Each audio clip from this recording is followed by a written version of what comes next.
Soul Burn. You see that? Soul Burn is such a fast animation. Ensnare, Life Drain, Purge, Ensnare, Ursula Snake Mane, or is it my mane of snakes?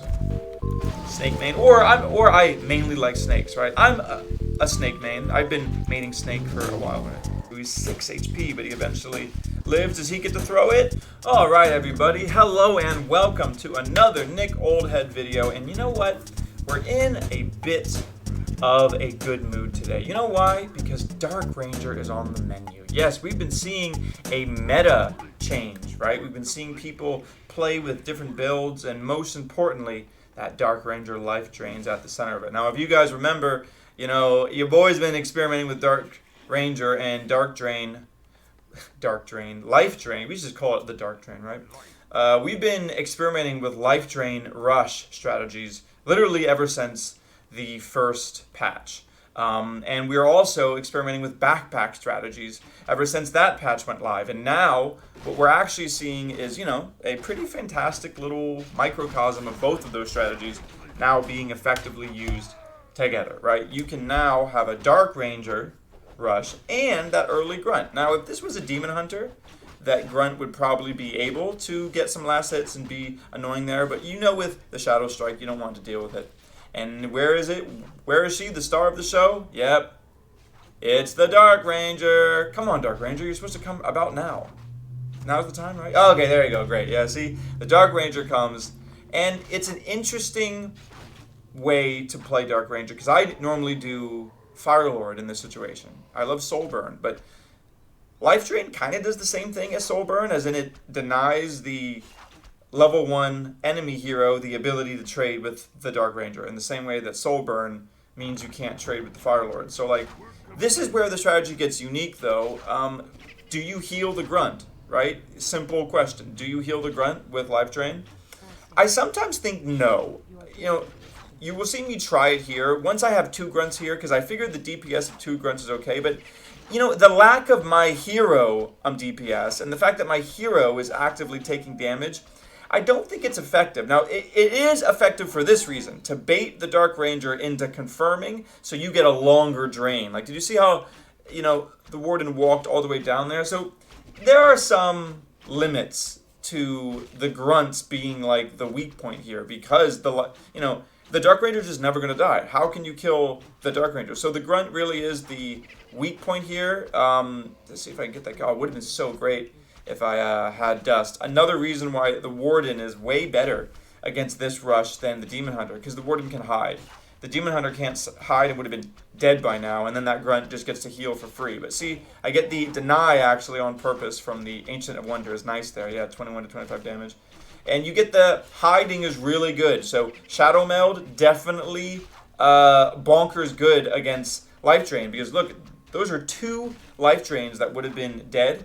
But you have the hide there, the Shadow Meld. So I eventually am forced to TP, but look at the Night Elf's Moonwells. Alright, this is why we love early rush strategies against Night Elf, because we have salves. We have this early Voodoo Lounge, we have a backpack, right? So we have kind of this convoy of resources. We have this constant funnel of HP in the form of salves, in the form of Life Drain. Meanwhile, my puny Night Elf opponent is relying on Moonwells, you know. So we're going to try to push that. We're going to try to continually rush with grunts and a Dark Ranger, right? And let's see how this works. I'm trying to kind of stay centrally located, scout with that grunt, so my opponent sees what's happening. And at this point, I actually figured I cannot fight him again if I don't have Dust. So I could have maybe threw my grunts in there, but I'm also saving gold for a circlet, because I'm trying to get that tempo. You know, I already make a grunt there, so what am I going to do with the 200 gold? I'm a rushing, so I'm going to buy a circlet, right? So now this is pretty great. I have 3 grunts, a Dark Ranger, and I decided to use the speed scroll so I can confirm some kills there. I think if I had better grunt micro, at least 3 archers die right there, but you know, whatever, I digress. We get 2 archer kills, and by the way, we got the Dust. So unfortunately, the Dust didn't get the Warden here. She avoided that Dust, so kind of, you know, on me for wasting the first Dust, so to speak. But, you know, this is where we want. We want grunts doing their thing. That grunt's going to die, but yeah, just whenever this is off cooldown, you just have to drain. And, grunts versus archers, it's a good situation. You want it to be really greedy by just creeping with archers and a warden, but instead you got to deal with 4 grunts in your base. So this is just some Dark Ranger shenanigans. By the way, I did have Black Arrow at that point, so technically I should have 2 little skeletons there. And this is definitely where you heal the grunt, right? This is where you should definitely life drain heal the grunt, I'd say. No, I just salved the grunt. Oh, can I heal it? Real talk, I think I definitely should have life drain healed the grunt there. If I'm being honest, I probably forgot. That's the change that sometimes in the heat of battle escapes you, that you can actually heal your units. But yeah, man, Shadow Meld is working overtime. This is so good that my opponent is using Shadow Meld. And that is a pre-dust. Preempted dust, because I don't want to break the life drain. So that's an interesting little move there. You pre-dust and then drain. If I was a little better on the micro, I don't lose the grunt there. So look at this. These should have been a level 2 warden. I always love when a strategy still is effective, even though you make the micro mistakes. Because now we can see, wow, if I really perfect this, if I get even better at this, those 2 grunts don't die. My opponent doesn't get level 2, and I'm probably, level 3? But let's keep going. It's the interesting fact about all of these Dark Ranger rushes is that the Dark Ranger is never in any threat to die. Like, you see, it's always the Dark Ranger that's least likely to die. And even now, she's a no threat because you just soul burn and then you get the drain. So that was a nice little heads-up play by me, trying to really survive there. The Fire Lord is a perfect addition once I saw Keeper of the Grove, because I just want to be able to soul burn is faster animation than Entangle, so you can do that. Entangle did threaten the kill there, but that's why we get Circlet, right? Seriously, if we didn't get Circlet there, Dark Ranger dies, so that's just correct use of our gold there. Get the soul burn, so you cannot kill me. Soul burn there. There is no other hero that from the tavern could keep my Dark Ranger alive like this, so good use for me, and you can just get the drain. Yeah, so drain can even be okay versus... Oh, do I get... are you dead there? Live! Oh, Dark Ranger dead! And the 9 HP! Oh, the Warden lives! I should just rebuy. Yeah, rebuy. Yeah, there you go. Love it when a game can get like this. Yeah, we decide to soul burn there just for the damage, just so we get the minus 17 damage there, because this is a game of HPs. Now, if my micro was really on top of it, a grunt with salve should be coming to help me out. I like the decision to pressure the warden there. No one's getting level 4 this game, so in theory, hey, that grunt is only going to get the keeper level 2, right? The warden, there's no way this game goes to level 4 is what I'm saying. So I'm going to continue to just keep pushing this, continue throwing grunts at the problem, and now, okay, we see my tech has advanced a bit. We got some raiders coming. Happy to see it. Now, I would say, if just on the surface, I think this game could have been over if I was a bit better at the back micro, right? There was just opportunities. By the way, you see Thorns there doing some good damage versus my grunt melee army. Also, I love going multiple ranged heroes as orcs. Ever since the grunt buff as in heavy armor, I think it's just a cool thing to go maybe 2 ranged heroes, sometimes Shadow Hunter, sometimes Firelord, but definitely Dark Ranger as of late. So let's get some creeping done. Questionable decision to just ignore the center camp there. I could have pulled and gotten the big item from the center camp, but instead I decided to go for the small little baby creep camp here. So if I had to give myself some notes here, maybe creep a little aggressively if I'm going to be creeping here. Okay, good. The shop. Love a good soul burn on the ogre magi there. Denying the bloodlust really takes less damage from this creep when those troll berserkers are not blood busted. We see raiders, we see grunts, we see shamans. They're typical versus the keeper. But I really think instead of a blade master and a farseer, which has the normal weaknesses against elf, you just have something completely different here, which is you are able to steal my item there. Oh yeah, so you're able to steal my item. You steal the crystal ball, but you get silenced, and you blink into it. So then you get staffed out. But now the keeper has nothing, and this is why I like this comp, right? You have ensnare, you have soul burn, you have purge, you have life drain. It's like a real annoying combo that can shut down Night Elf heroes. Night Elf heroes in particular, because the Night Elf, like I'm expecting a Demon Hunter. Soul Burn, you see that? Soul Burn is such a fast animation. Ensnare, life drain, purge, ensnare, all while getting incinerated. I mean, beautiful. Now, blows up, life drain. I just love it. You know, there are some things in life that just get sweeter and sweeter with age. And I think seeing Night Elf heroes explode. Let's see, we got another game here called Djevic Shar, my opponent. Djevic Shar. All right, Djevic, nice to meet you. We got a rare good luck, have fun from me. I must be in a good mood today to wish my opponent luck. Yeah, I know, right? Good luck, crazy. But Farseer is the name of the game today on the menu.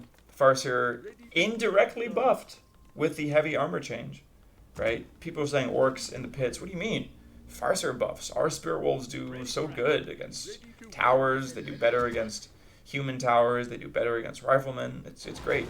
So I'm going a little aggressive here. You saw my shop being built like a little aggro shop. Don't ask me why I decided to pull this creep. I literally just had the idea, maybe I should creep there, and then the moment he casted Frost Armor on it, I said, nope, I'm not going to do it. So there you go, just a fun little distraction. Love to kill a building peasant, right? Because they usually just stick around, get killed. There you go. Wow, I love the decision to attack my wolf. He knew the peasant was dead, might as well do some damage on the wolf. Should be another peasant dead. Oh, nice deny. So I stuttered my own attack there. This is funny. Look, I remember this game. My human opponent just straight up kills it over. Like, come on, did you really need to just kill it? I think at that point it was safe. You could have ran away, but no, we are getting a lot of peasant kills. 2 of them were denied. 2 of them were killed by me. So, I mean, some people would say that 4 peasant kills is already unacceptable. By the way, I lost my auto attack twice there. Footman would have been dead if I got 2 more autos in, but I kind of ate my own auto attacks. Another deny. So good denying. 3 denies by my human opponent. So my experience is not the best. Could have been a lot higher up on the food chain. But right now we're just doing that annoying Farseer thing of like, as long as this Farseer is around my base, that means full health wolves are going to be attacking my peasants. And yeah, that's essentially the deal that I bring. Now, funny decision by my opponent to sit there. And do you see how he just parked the footman there? I mean, why do that? I'm just freely attacking your footman. There's no, you should just run the footman away. But I'm literally getting max DPS on that footman. I should have just stayed there and kept hitting, but no, the wolf's job is to kill the peasants. Now, wolves should probably get sent back in the base right there. I don't like the wolves chasing my own Farseer here. It's kind of bad micro. What are the wolves doing?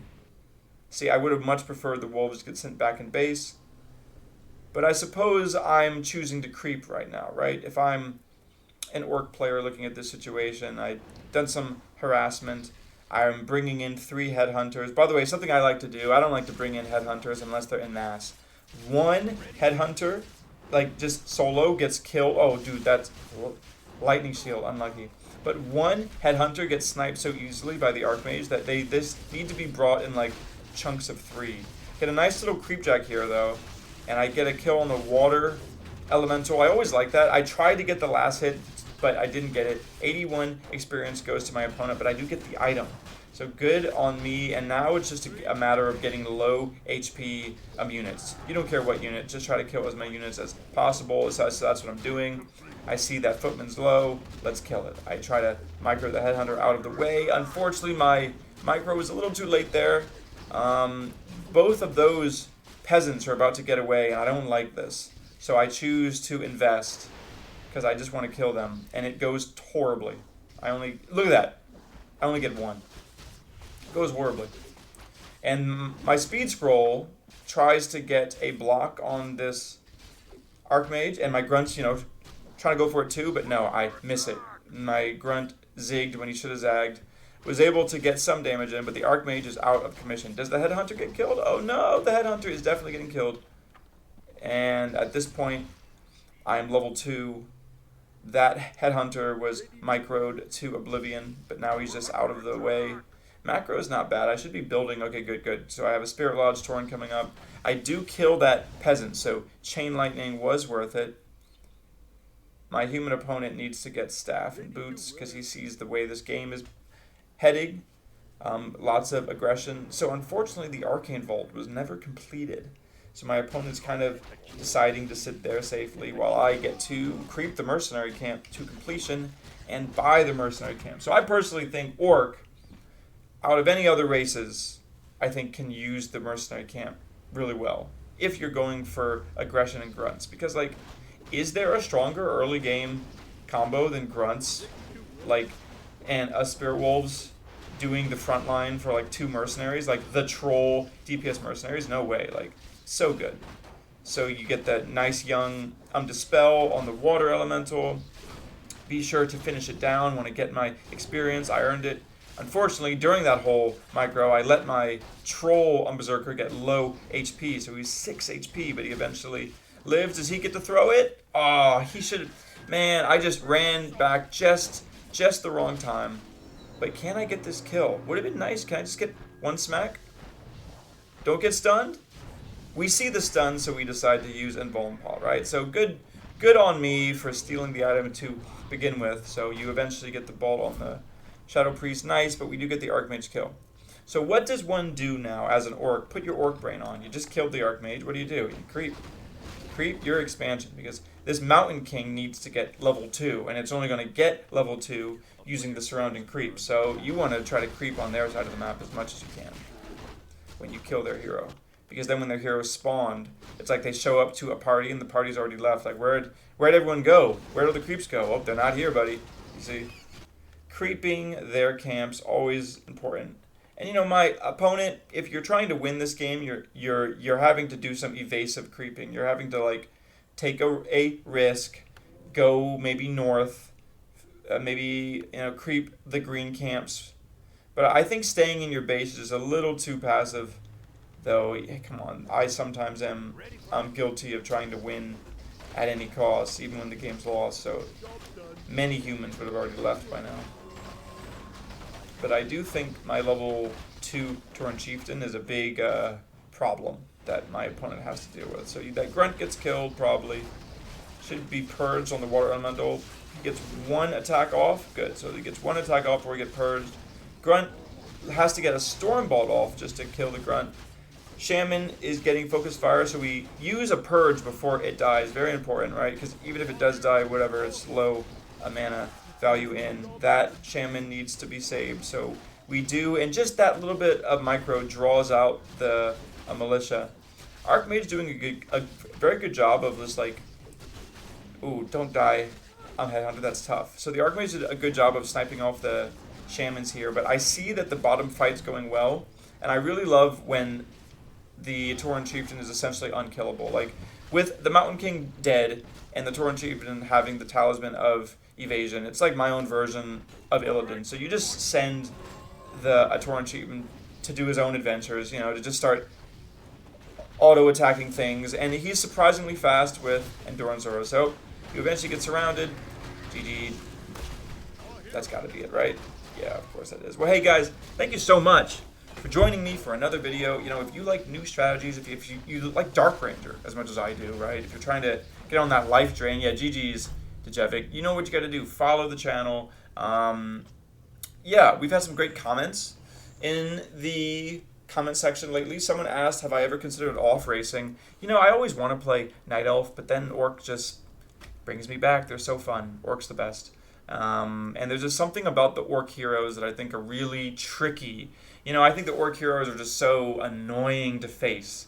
Hate the Blade Master, hate the Farseer, and hate the Shadowhunter. So for me to have to play against them, like, it's way too much fun hexing people. It's way too much fun splitting wolves and all that. I could sometimes find myself playing another race and then just feeling jealous, like, why am I not playing Orc? Oh, speaking of Orc, is this another game? Alright, speaking of Orc, let's go into this. Oh, I know what happens this game. You know, we should just watch this game. We should watch this game live. Yeah. What was it? Yeah, because this is a fun... I think this is a fun one. It's a fun one.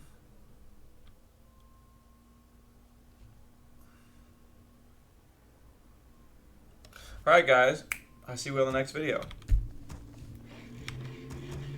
Alright everyone, hello. This is a quick strategy that I've been wanting to do more of and show more of, so let's just talk about it, right? It's this whole idea of going triple ranged heroes with Orc, and I think Orc in particular is just a nice race at doing that. So we have a typical Orc mirror here. My opponent, Metal Bear, they're trying to mess with me, right? With me, I'm trying to creep. I always love creeping these two giant sea turtles to get their items quickly. So once I see this happening, that grunt is obviously staying here to defend. And I have a choice here, right? Do I run back to defend against the enemy Farseer, or do I evasion creep? Well, you see what I do here. My opponent sees this and is no doubt maybe thinking, okay, maybe they're going up, maybe, yeah, just trying to run back to my base, but no, I'm actually going here. See, I'm just still creeping. And I think the creeping works out in my favor here, because although my second burrow is late, I have pretty good scouting on my opponent's Farseer, and I know that this grunt's just like keeping tabs. Now that's an interesting decision. You're trying to get the net. You're trying to get my grunt netted, but it doesn't work out, because I see it, and I start body blocking, so before you know it, your Farseer starts taking lots of damage, and the grunt still hasn't netted because I haven't issued an attack. I haven't issued an attack yet. If I had issued an attack, then the grunt would have been a netted, by the way. So small little detail there. And look, out comes my level 2 Farseer. So that's what I get for creeping. Try to get the chain lightning kill on there, and it doesn't happen. Though the wolves are just running for him. Yeah, running for him. Can I get the kill? 1 attack in. 1 attack. 2 attack. 3 attack. Oh, he uses the speed scroll and the salve. So you're out of there. And my base is getting attacked with the wolves as well. So we're both doing a little bit of harass. But at this point, it's just a matter of salve time. You need time. That's another investment. So staff of teleportation bought just so you can be here and I guess not lose your headhunters. That's smart. But now we go Fire Lord. Now, in theory, like, should I even go Lava Spawn here? Like, I don't know. If I'm just planning on attacking my opponent, like, maybe I just go Incinerate, right? Like, I sometimes think of these things because while, like, Lava Spawn's good and you will eventually get units, it just gives the opponent the opportunity to kill another unit. You know, it gives the opponent the opportunity to get experience. And, like, maybe if you really wanted to just push the game and end it, you would have gone Soul Burn, or you would have gone Incinerate, because maybe just being able to Soul Burn the Shadow Hunter right now, like, leaves me still able to push here, and I don't have to run away, because I kind of have to run away now, because he could have Hex. Now, thankfully, my opponent goes Serpent Ward, but I'm just not sure about the Fire Elementals, because now my Fire Lord's and, like, once your Fire Lord's it feels very useless. But when you go Incinerate, your Fire Lord has, like, more sustainability in a way, because you get value out of their spell always. There's never a point where you're with Incinerate. So let's see how we creep. My opponent is creeping, I am creeping, but the build difference is starting to show. My opponent is already building Shaman, and I'm getting the upgrade. Or I wonder if I already have one. No, I'm just getting the upgrade first. You got Headhunters on the side of my opponent, and the creeping will always, I think, benefit the side that wants good items. And look at my Fire Lord. My Fire Lord is like an item hero, you know? I'm getting those Tome of Agility, Claws of Attack, Slippers. You know, there's actually, the different heroes in Warcraft 3 have different attack animations. And I believe the one that scales with items the best is the Blood Mage, right? So the Blood Mage has the best attack animation, so it, like, It's really good if you get Gloves of Haste on a Blood Mage. But did you know, I believe the third best attack animation is the Fire Lord. So the Fire Lord scales really well with agility, really well with Gloves of Haste, and not like, for example, the Shadow Hunter, even though you have great agility and it as its primary attribute has such a bad attack animation that the Gloves of Haste is worse.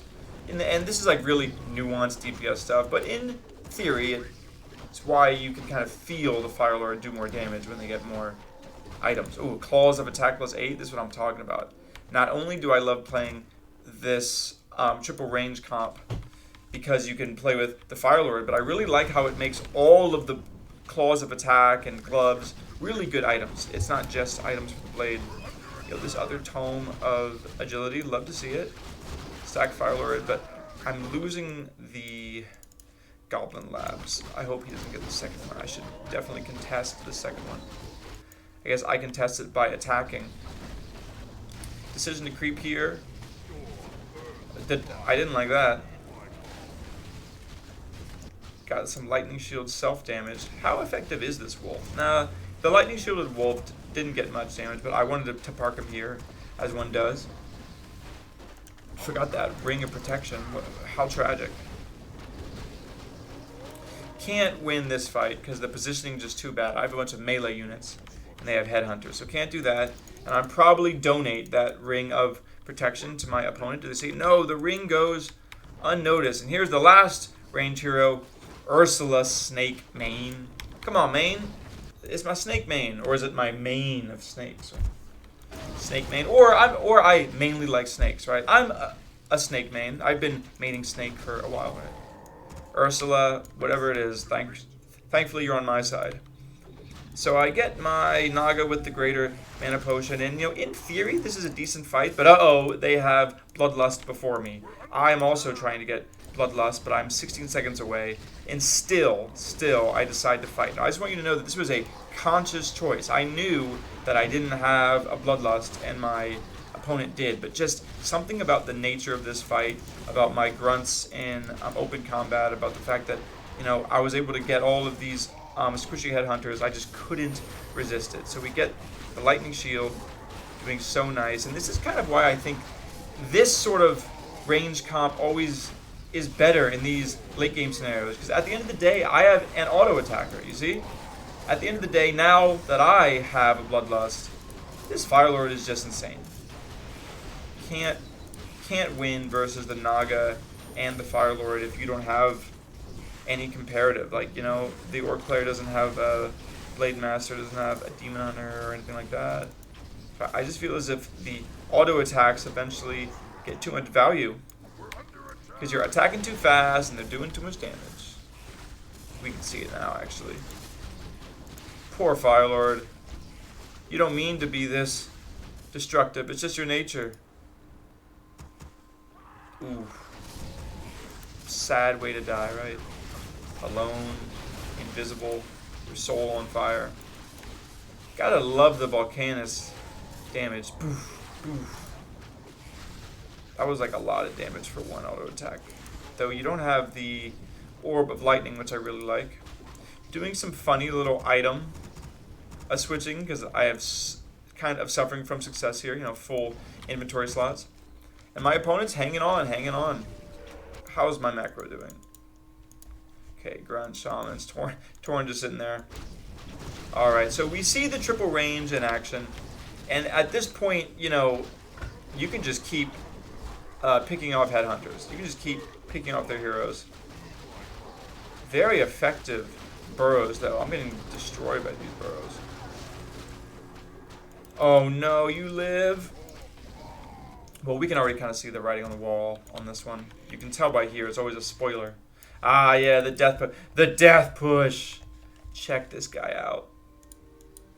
Coming to get that 23 plus damage, 31 agility. Backed up by Torrens. Let's see the carnage.